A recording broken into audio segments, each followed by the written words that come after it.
What's going on, guys? Welcome back to Mystery Files. I hope you guys are pumped because literally in like a couple days, Hell Month is here. And Hell Month, just to let you know, I've been saving the most scary, the most enigmatic, the most frivolous with AI or extraterrestrial content for you. And I'm so pumped about it. And basically how it's going to work for those that are curious.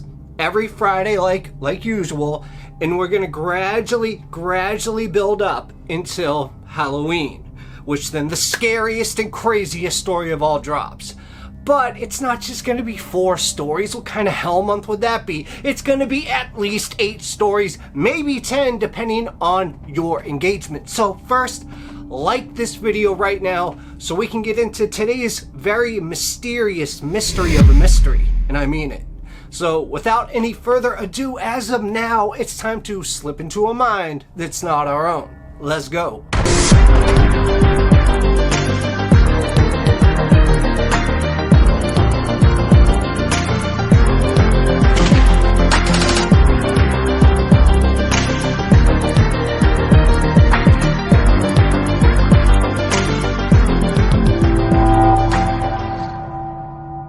As the sun rose on September 16th, 1941, Luke Kuykendall, an elderly bank employee of 65 years, kicked off his hunting trip with Earl and his other friend Vetter to Sugar Pine Mountain in the Sierra National Forest. And the air was thick with anticipation as Kuykendall's heart condition hindered his mobility, and he had chosen to stay behind at camp to stretch while his friends went and hunted for deer. But as soon as Vetter left the camp, he returned shouting that he mistakenly shot Ray. A tragic mistake that echoed through the wilderness like a shining beacon of darkness. Kuykendall's body literally stiffened in horror as he feared for his friend's life. So Vetter sprinted into the forest, and his breath was ragged and wild with fear, and he was determined to bring Ray's body back to camp. But by the time he returned with the other hunters that were around, Kuykendall had disappeared. The Madeira Tribune reported that search parties were dispatched throughout Sugar Pine Mountain as Sierra National Forest rangers and Fresco County authorities scoured the area for any trace of Luke. The Sierra National Forest guards, hunters, and cattlemen combed through the rugged terrain for 4 long weeks in search of Kuykendall. Despite their valiant efforts, the search yielded no results. It was as if he literally vanished by being sunk through the ground. No trace of him was found, despite a widespread search around the hunting camp where he disappeared from. However, one small clue gave them hope. An obscure shoe imprint that could only be identified as similar to the ones that Kuykendall wore. And this print was discovered after traversing unusually difficult terrain about 3 miles away from the camp.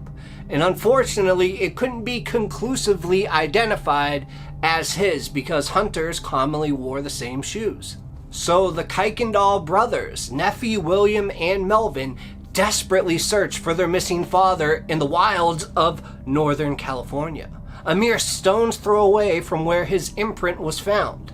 A deep and imposing gorge dropped off into this raging North Fork, which could have washed away a body into the abyss. So with no leads, they explored the possibility either that their father had been accidentally shot by another hunter who then went and buried the body, but nothing brought them closer to solving this mystery, regardless of what they might have thought happened. Forest Service officials revealed that the sons were not in agreement about the elderly man's ability to traverse the terrain. One son adamant that he could barely move without assistance, while the others declared he was a competent hiker and capable of walking as many as 5 miles with no difficulty. So somebody had it wrong here. But they all did agree on one thing, that Kuykendall was practically blind without his glasses, and if he had lost them in the bush, he would be stranded, unable to find his way back. And the other hunters involved admitted to discouraging him from going further because they feared it would be too much for him.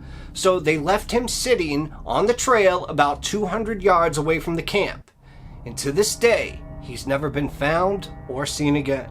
Lee Peltier was a 59-year-old outdoorsman. He lived on a 100-acre family farm in Lake Elmo, and he was an experienced hiker and hunter. Not that long ago, on November 2018, saw Lee Peltier and 3 other friends venture to the Namadi State National Forest in Minnesota, heading towards a pond while staying at John Warner's cabin, who was a friend. As Megan Peltier later explained, her father was supposed to walk to a lower elevation where he could spook any deer drinking from the pond so that they would run out towards Warner. But when no deer appeared, Warner began to worry. He expected Peltier had gone after one alone. I mean, it is customary for hunters to fire 3 shots in the air if they are facing any kind of danger, but Warner heard nothing. And as lunchtime came and went without Peltier arriving, his friends began to worry. There was no cell phone signal at that cabin, so they couldn't call for help or even call him.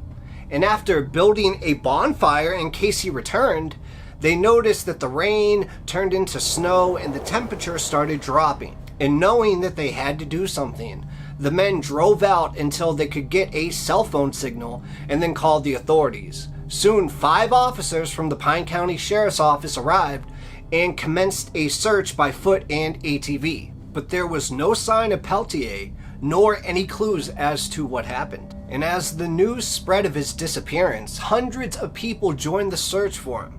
However, news reported that the search was unsuccessful. But the search parties continued to look for Peltier, and one theory was developed that he had fallen into the pond.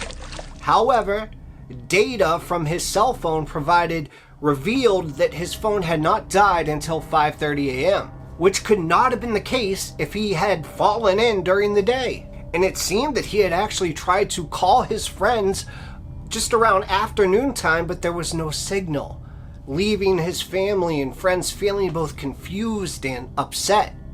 2 years later, those sentiments still linger. And that's when KBJR News released an article stating, "Mystery Unsolved. It's been 2 years since a Twin Cities man disappeared in the Namaji forest while deer hunting, and his family are still looking for answers." I mean, Peltier was brightly dressed at the time.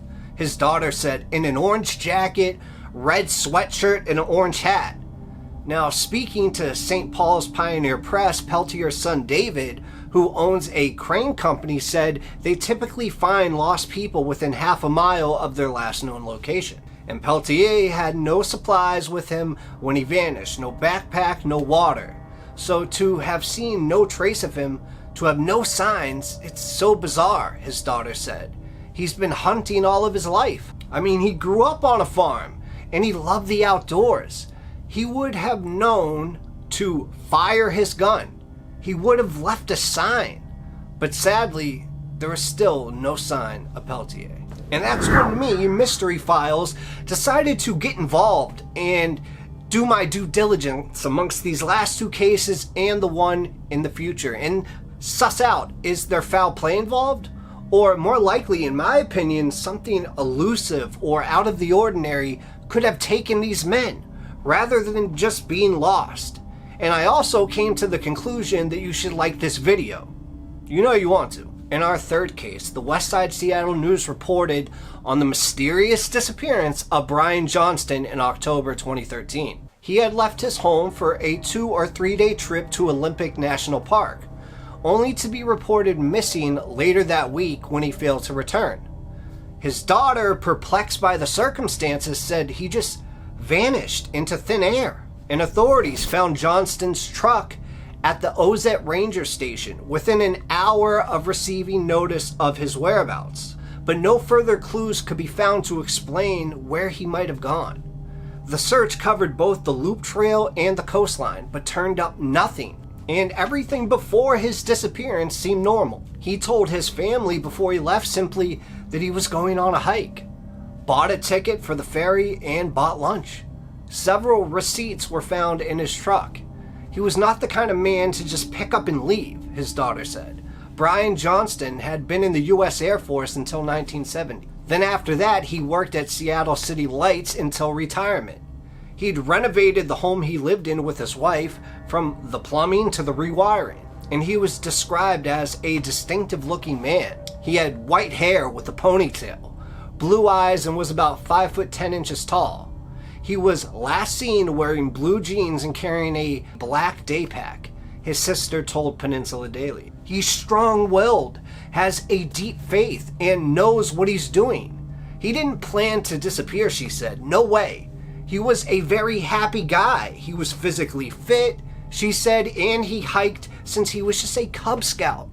And at least 50 rangers, along with search teams from 3 counties, searched for him for 3 days around the area, but found not one sign of him. Now, I bring you these 3 cases to ask you a simple question. Could these 3 hunters who knew the territory they were in for the most of their life and excelled at, or at bare minimum were avid hikers and hunters, could they all have just vanished into thin air? Could they have accidentally been murdered? Could they have fell into a pond or a lake or a river?